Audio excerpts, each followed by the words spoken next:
This is day 346 of Zohar Pshat, and we're going to start a little bit before the parentheses, which we finished with last time, which is 3, 6, 9, 12, 14 lines to the top. According to Pasuk Shir Shirim, and Yitzonim Nir Ba'aretz, the buds were seen in land. Esa Zamir Gia, the time of the song has come. Kol Ator Nishma B'Ratzenu, the voice of Turtledove is here heard in our land. And Yitzonim Doi Raza, she's talking. This is talking about the secret of the 6 levels. We're going to explain it, and now we're going to skip the parentheses this time, and we're going to go afterwards. Nir Ba'aretz. They are the images by which to see this level. What level? Level of Eis HaZamir Gia. The time of the song is reached. When you attain the perspective of the 6 Sefiros, the 6 middle Sefiros, then you can praise.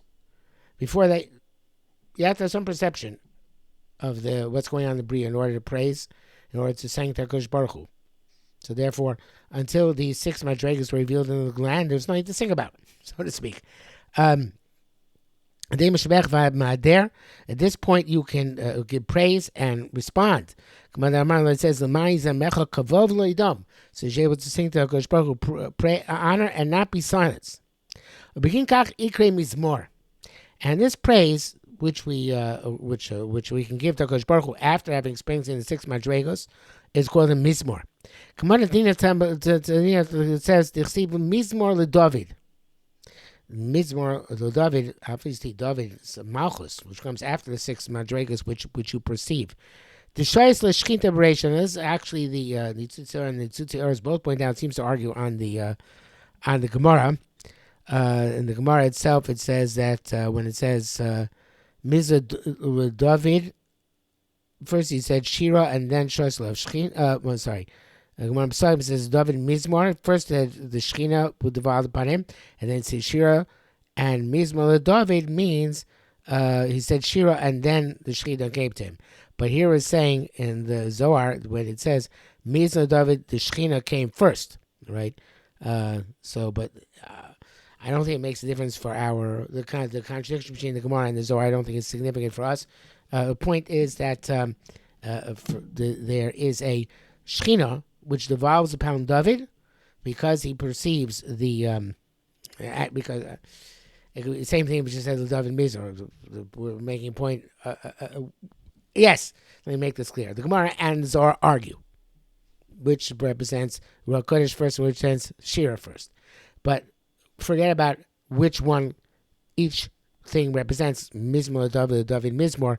The point we're making is that the Shira we're talking about in Eis HaZamir Higia is one in which first there was the Hashra of the Shechina, the Ruach HaKodesh, and then he was able to express this idea. And Zemer, it's important to understand. I don't think we've necessarily said in this series, but an idea which Rav Hutner expresses, but I think it's probably not his original idea, but I remember it from there. Lizmor Eitzim means to cut off trees, to prune trees. So a Zemer is the type of song where you're able to cut yourself off from this world and uplift yourself to a higher world.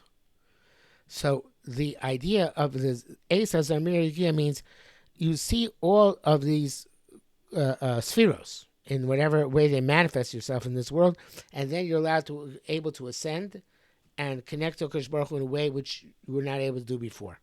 So actually seeing these types of Kedusha in the Bria gives you a capacity, gives you a Shechina to uplift yourself and transcend the Bria. So that's he's saying here. This is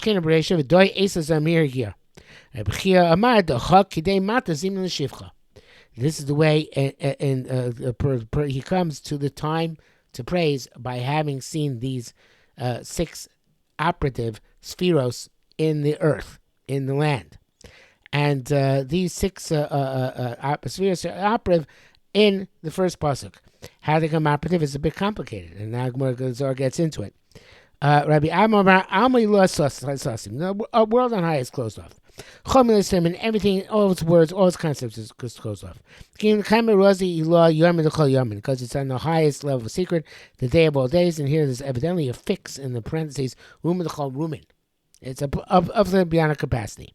Kabar v'apik ilin shis, when a Baruch created and brought out these six, the six spheres which are experienced down here below, begin to use susim, the chol mili the steaming, and since the olam above is hidden and stopped up, and all those things are stopped.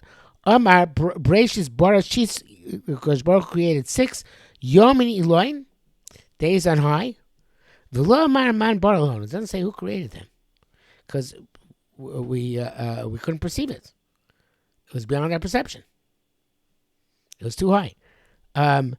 Begin to you amoyla estima ubesar goli, but then he revealed them. V'amar ividu tato, and he told us. It says here in parentheses Amar Lon, but in any event he brought them down in the lower world below. V'amar man borolei, and he said who created them. Bereshis bara, doesn't say, but what, who? Then Elokim. So Bereshis bara, first he created these six emanations, let's call them, which come out from the Olam Elyon, which is completely sausim. And only once they get down here, once they're created and they come down to earth, then Elokim. Then you can see, Zekeli Van Veu, Kodesh Baruch Hu. Begin to Alma the Kaim Bizgalia, because now it's revealed. V'amar says, Bara Elokim, it says Shemayim V'Saretz. V'lo ksiv bara sasim. There's a different years here. Barach sasim, right? It doesn't say this Bereshis bara es hashamayim. It says Bereshis bara Elokim es hashamayim. Well, it's not closed off anymore. Can do Amnis Galia, because now things become revealed. Once Kodesh Baruch Hu's bara shis, so initially it was still concealed, but then it came down, and I think it's not explicit in the pasuk, obviously, how it came down, but Kodesh Baruch Hu created, and then it became Elokim when it became manifest in Es HaShamayim Es Haaretz. Elokim is definitely the revealed name. Initially it was completely hidden. Then it became revealed below. So that now we have constantly this oscillation going back and forth between Sasim and Galia. And Kodesh Baruch's name is also revealed and concealed, and Elokim is the revealed name. That's why in the Ma'aser Bereshis, in the first parak, it only says Elokim, not because to show this is the revealed name which is revealed down here below. Es HaShamayim. Then it says, "Es Shamayim, let's go Shema Shamayim Tatoi Litato," to uplift the Shamayim below, here down below. In other words, to literally to expand it here below. V'esoretz lachlola eretz Litato, in order to include the land below. Let's go and expand it. Kol v'doike gam neila, in all manners like the way it is tonight. So now we have the Shamayim and arts below, where the six Sefiros are manifest. The six midos of HaKadosh Baruch Hu, and now there could be Eisas Amari Igia. Now also down here below, we can perceive HaKadosh Baruch Hu and say the songs which uplift us through this Ruach HaKodesh, which they inspire us to a higher level. Okay, and that's it for that paragraph.